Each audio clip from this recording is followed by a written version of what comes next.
ऊपर वाले ने मुझे कितना खूबसूरत बनाया है। मेरे जैसा खूबसूरत रूप तो पूरे पृथ्वी लोक में किसी का नहीं है।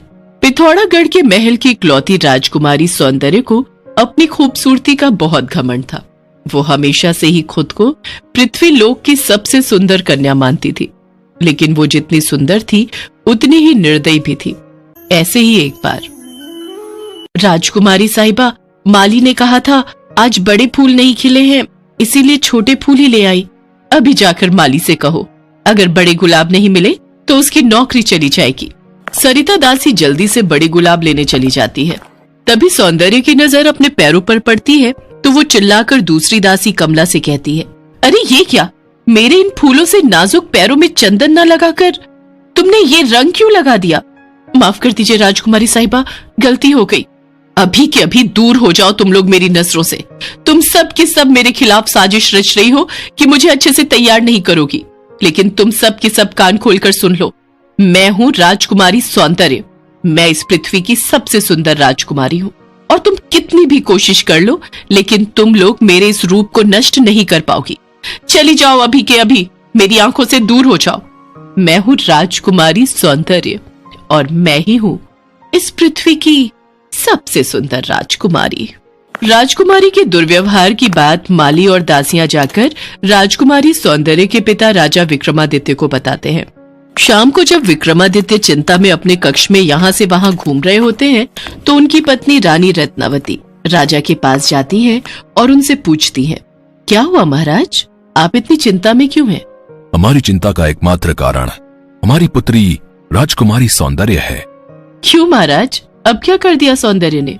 वो हमारे महल के नौकरों के साथ दुर्व्यवहार कर रही है। दासी से लेकर माली तक सभी पर अत्याचार करती है और ये सब ठीक नहीं। यही सब सूचना हमें भी मिली है महाराज। मैं भी वही सोच रहा हूं कि हम क्या कर सकते हैं। महारानी, हमारा कोई पुत्र नहीं है। राजकुमारी सौंदर्य ही इस राज्य की उत्तराधिकारी है। अगर वही प्रजा का दुख नहीं समझेगी, उन पर अत्याचार करेगी तो प्रजा विद्रोह कर उठेगी। तो इसका उपाय क्या है महाराज? यही सोचकर तो मैं चिंतित हूं महारानी। मुझे लगता है इस विषय पर हमें कुलगुरु से राय लेनी चाहिए, वही हमें सही मार्गदर्शन दे सकते हैं। तुम बिल्कुल ठीक कह रही हो महारानी, वो सिद्ध पुरुष हैं। हमारी समस्या का समाधान उनके पास जरूर होगा। मैं कल ही उनके आश्रम जाकर उनसे मिलकर आता हूं। अगले दिन राजा विक्रमादित्य कुलगुरु से मिलने उनके आश्रम जाते हैं। प्रणाम गुरुदेव। प्रणाम राजा साहब। आज इतनी दूर हमारे आश्रम में आने का कारण? गुरुदेव, मैं एक बहुत ही गंभीर समस्या में फंसा हुआ हूं और आपके पास उस समस्या के समाधान के लिए आया हूं। कैसी समस्या राजा साहब? फिर राजा अपनी सारी समस्या गुरुदेव को बताते हैं। गुरुदेव उनकी समस्या सुनकर कहते हैं, आपकी समस्या का समाधान मैं अभी किए देता हूं राजा साहब। इसके बाद गुरुदेव अपनी शक्ति से एक मुखौटा प्रकट करते हैं और वो मुखौटा राजा साहब को देते हुए कहते हैं, ये लीजिए राजा साहब, ये मुखौटा रख लीजिए और रात को जब राजकुमारी सो जाए तो ये मुखौटा उसको पहना दीजिएगा। कुछ दिनों में उसको अपनी गलती का एहसास हो जाएगा।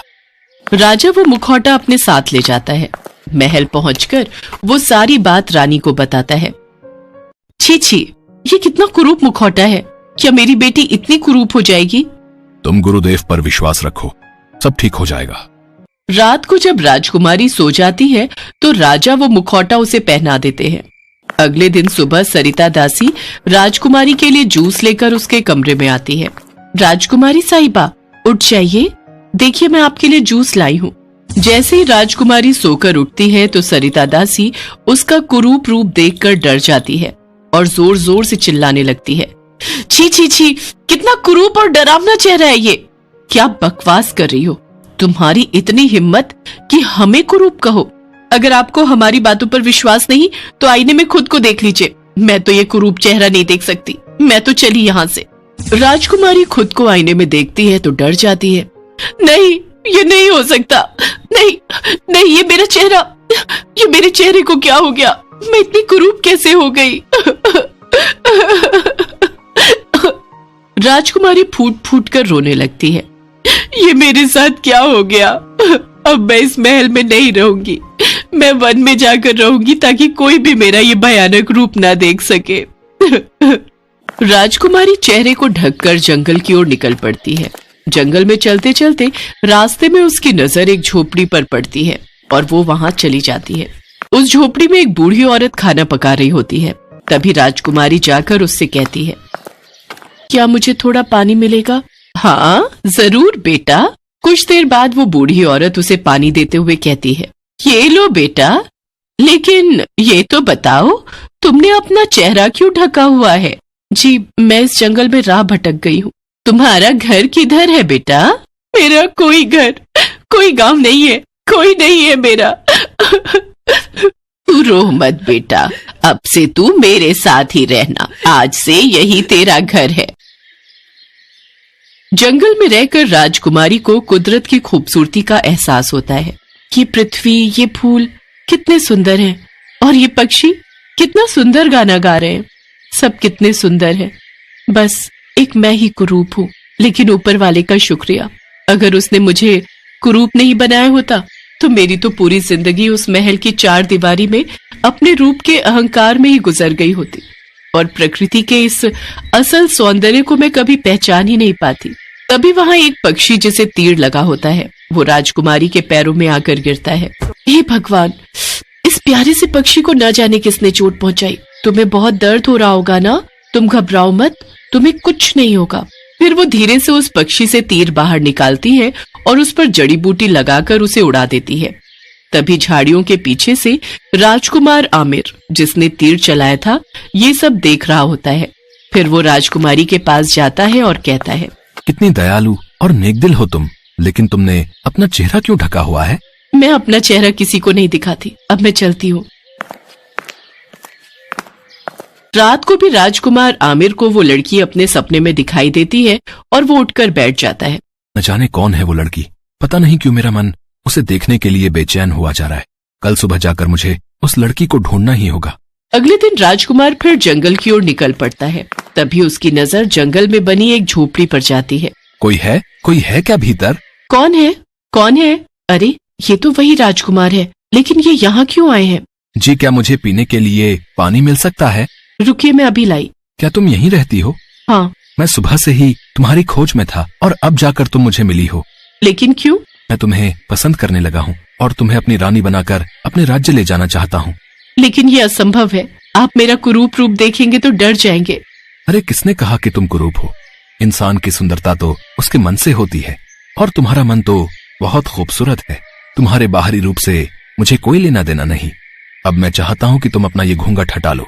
मैं तुम्हें एक बार देखना चाहता हूँ। तभी राजकुमारी अपना घूंघट उठाती है। वाह, कितना सुंदर रूप पाया है। क्या तुम सचमुच नहीं जानती कि तुम कितनी खूबसूरत हो?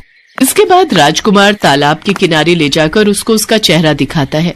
मेरा चेहरा लौट आया, मेरा रूप लौट आया। आपका बहुत बहुत धन्यवाद राजकुमार। आपकी वजह से ही मैं श्राप मुक्त हो पाई हूँ। अपने रूप के अहंकार के कारण ही मुझे ये सजा मिली थी, लेकिन अब मैं अपने राज्य जाकर सबसे माफी मांगना चाहती हूँ। क्या आप मुझे मेरे राज्य ले चलेंगे? अवश्य। राजकुमार उसे लेकर उसके महल जाता है। महल पहुंचकर राजकुमारी सबसे माफी मांगती है। माँ, पिताजी, मुझे माफ कर दीजिए। मुझसे बहुत बड़ी भूल हो गई जो मैंने अपने रूप पर इतना घमंड किया। लेकिन अब मुझे समझ आ गया है कि बाहरी सुंदरता कुछ नहीं होती, बल्कि असली सुंदरता तो इंसान के भीतर होती है। साथ ही साथ मैं अपनी इस प्रजा से भी माफी मांगती हूँ जिनके साथ मैंने दुर्व्यवहार किया। आप सब भी मुझे माफ कर दीजिए। राजकुमारी की जय हो! राजकुमारी की जय हो! इसके बाद राजा और रानी उन दोनों को अपने गले लगा लेते हैं।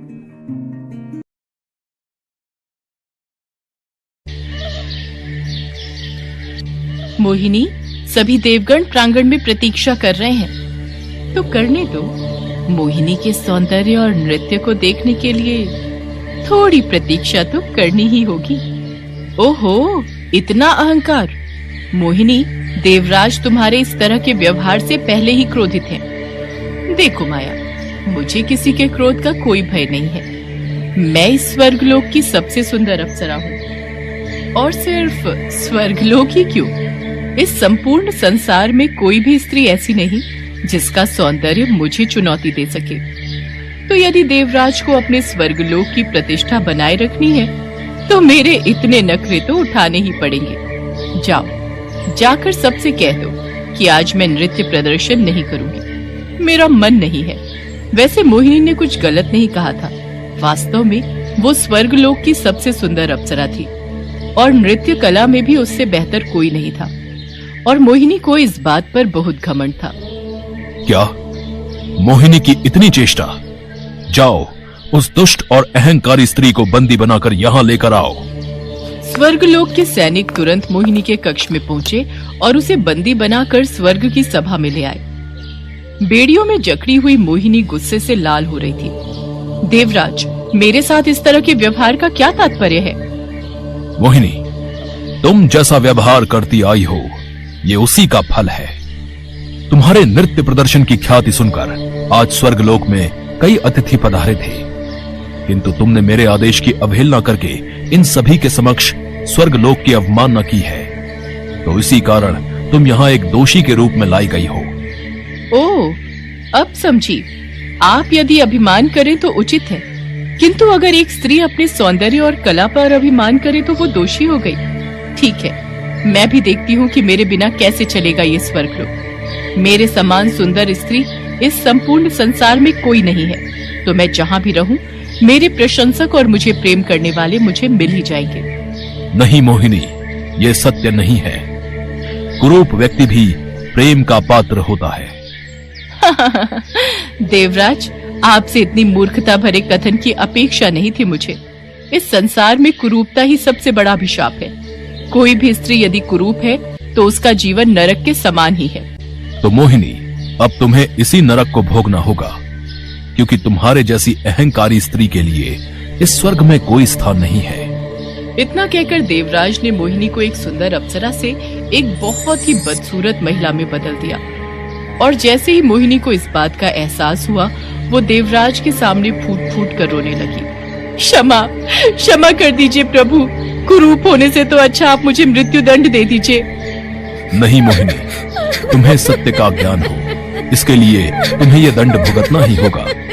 और जिस दिन तुम्हें इसी रूप में सच्चे प्रेम की प्राप्ति होगी, उसी दिन तुम इस श्राप से मुक्त हो जाओगी और वापस स्वर्ग भी आ सकोगी। मोहिनी गिड़गिड़ाती रही, लेकिन देवराज अपना फैसला सुना चुके थे।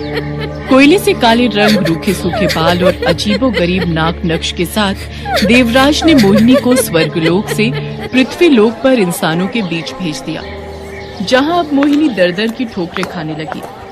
भगवान के लिए कुछ खाने को दे दो, बहुत भूख लगी है मुझे। अच्छा, थोड़ा पानी ही पिला दो। चल हट यहाँ से, चेहरा तो देखो इसका, ऐसा लगता है जैसे कोई डरावनी चुड़ैल खड़ी है सामने। चल भाग यहाँ से।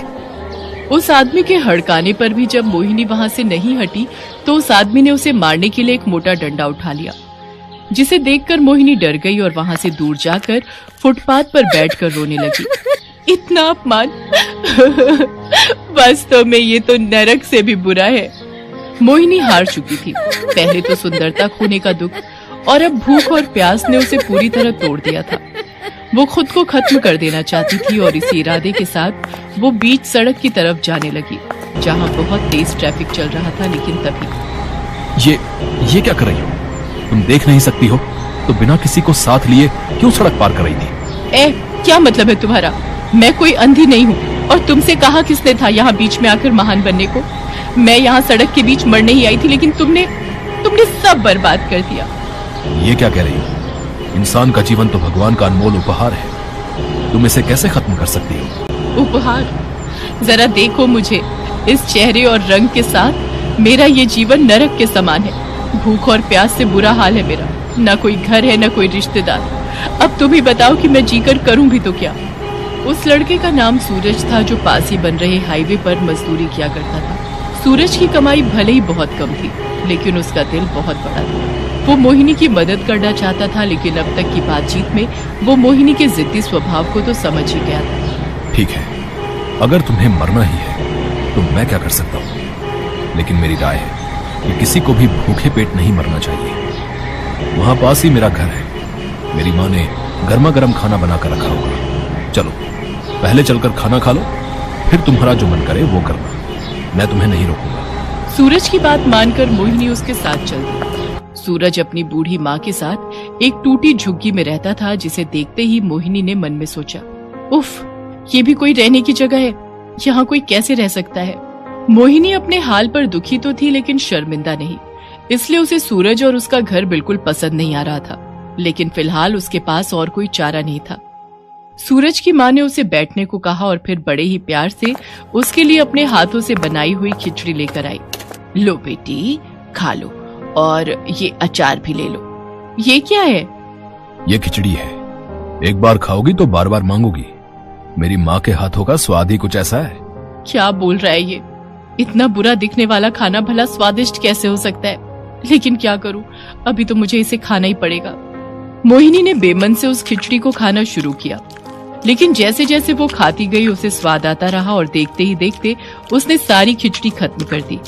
आह, पेट भर गया। आपका बहुत बहुत धन्यवाद। अब मैं चलती हूँ। अरे पर तुम जाओगी कहाँ पर बेटा? मुझे सूरज ने तुम्हारे बारे में सब बताया है। बेटी, ये झोपड़ी छोटी जरूर है, लेकिन फिर भी हम दोनों के अलावा तुम्हारे लायक जगह तो हो ही जाएगी। तुम चाहो तो यहाँ रह सकती हो। लेकिन मैं यहाँ कैसे रह सकती हूँ? मैं तो... संकोच मत करो बेटी, बुरे वक्त में इंसान ही इंसान के काम आता है। ज्यादा है तो तुम मेरी घर के कामों में मदद कर देना बस। बाकी तुम्हें किसी बात की चिंता करने की जरूरत नहीं है। ओहो, तो ये औरत मुझसे घर के काम करवाना चाहती है। लेकिन चलो, कुछ दिन यहाँ रहकर देख ही लेती हूँ, वरना मरने का विकल्प तो है ही मेरे पास।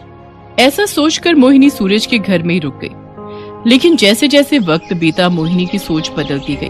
अरे अम्मा, फिर से ये काम पकड़ लिया आपने? लाइए, मुझे दीजिए।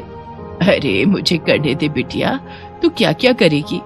मैं कर लूंगी सब। आपने कितने महीनों तक मुझे बिठाकर खाना खिलाया है, वो भी मेरी माँ की तरह। तो अब मेरी बारी है ना?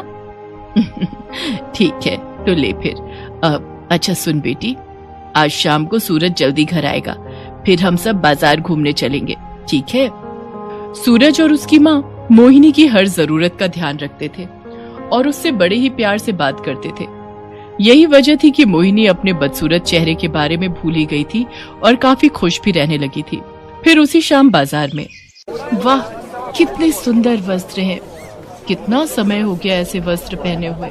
तभी मोहिनी की नजर उन कपड़ों के पास लगे एक आईने पर गई, जिसमें अपना चेहरा देखकर वो उदास हो गई। क्या हुआ बेटी, चल ना। अब हाँ अम्मा, चलो। ऐसे ही कई दिन बीत गए और फिर, बिटिया इधर तो आ जरा, ये ले, ये तेरे लिए है। इसमें क्या है अम्मा? खुद ही खोल कर देख ले। मोहिनी ने फौरन उस थैले को खोला तो उसमें वही कपड़े थे जो मोहिनी को उस दिन बाजार में पसंद आए थे। अरे अम्मा, ये कपड़े सूरज लेकर आया है तेरे लिए, कह रहा था कि तुझ पर बहुत अच्छे लगेंगे। ये सुनकर मोहिनी चौंक गई और सीधे सूरज के पास जाकर उससे बोली, अब सुनिए, आप मेरे लिए ये कपड़े लेकर क्यों आए? क्योंकि तुम्हें ये पसंद थे, है ना?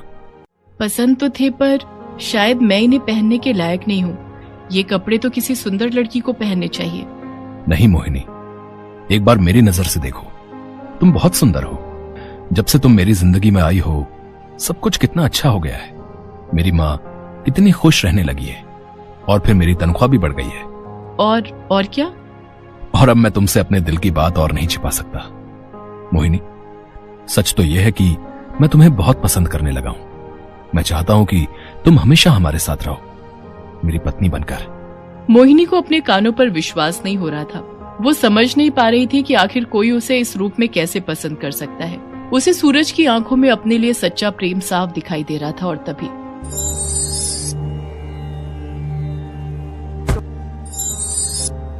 कहो मोहिनी, क्या अब भी तुम्हें यही लगता है कि इस संसार में सुंदरता ही सब कुछ है?